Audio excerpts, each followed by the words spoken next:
my dad had passed. I did not want to believe it. I told Uncle Dana to leave. I have to go back to sleep. I'm not processing this right now. It's just a bad dream. I'm going back to sleep. And I did. Then I woke up the next day and it still didn't feel real. I watched Price is Right. Just sat there, and the first item up for bid was surfboards and wetsuits. And then the second item up for bid was tennis rackets and one of those machines that shoots the balls out. And I knew. And he was talking to me. He was telling me I still exist. And I started processing it more. And I cried some. But mostly, I was angry. I was so angry. Like, I didn't expect this.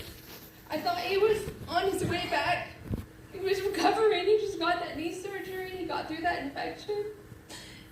And he was on his way back. He's going to come visit. He said, I'll be there in March. We'll go Disney, you and the boys. So, it really caught me off guard. And it's been one of the hardest things I've had to deal with. Processing this anger is more, it's very difficult. I still deal with anger because I wanted to do so many more things with him. And I just, we didn't expect this. I don't think anybody did because he was the healthiest one, right? He was the most active one. He ate right. And he stayed so active and he had a good mindset. So it just didn't make sense.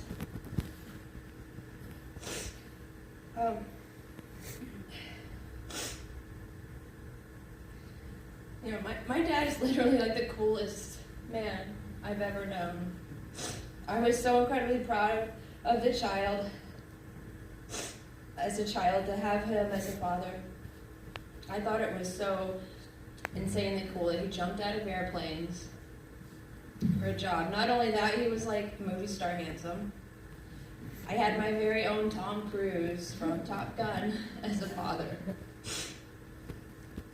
I lived for the moments to make him proud, whether it was doing my best at gymnastics or joining the Air Force and becoming distinguished graduate, just like he was. Making him proud was just like what I lived for as far as my dad's concerned, because the way he looks at you when he's proud of what you've done is just priceless. I love that look. My dad could be super serious and intimidating, but also super silly and fun. One time he picked us up when we were real little and took us to McDonald's, and he put ketchup in his coffee. It's like it was normal, extra sugar, and started stirring it up, and me and my brother were like, what is he doing? He's so weird. But he would just do those things nonchalantly, just to entertain us or to make us laugh.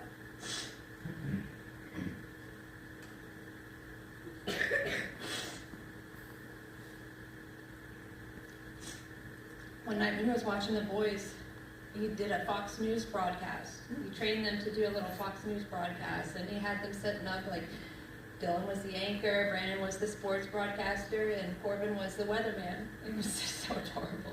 I have that video I can share later if anybody wants to see it. He couldn't get through it. He was holding the video and shaking because he was laughing so much.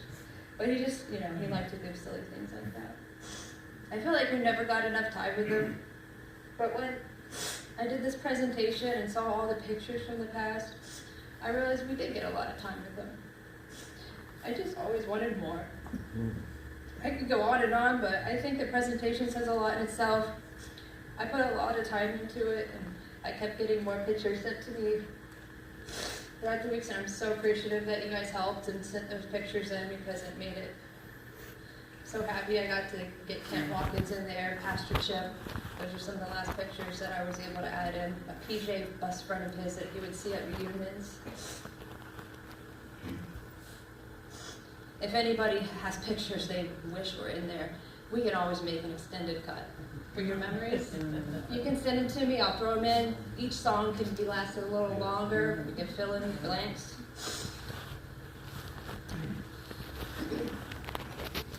The last things that we got to do, he came and visited and we went to Atlanta and took the boys, and Papa rode with us up there.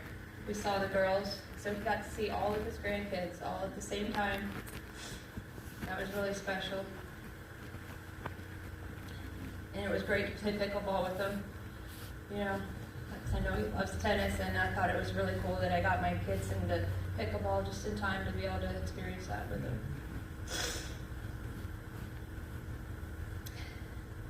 Before he got sick, well, before his surgery, he called.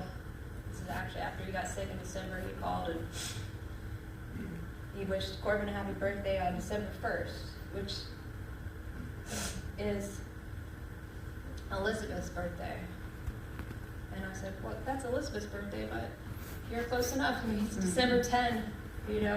And I'll let him know that you said happy birthday. He wasn't there. But we all know what happened on December 10. And so I know why he made that mistake.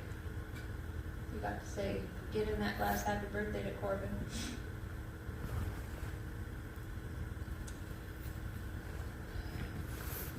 These are all my notes. So. Thank you all for being here.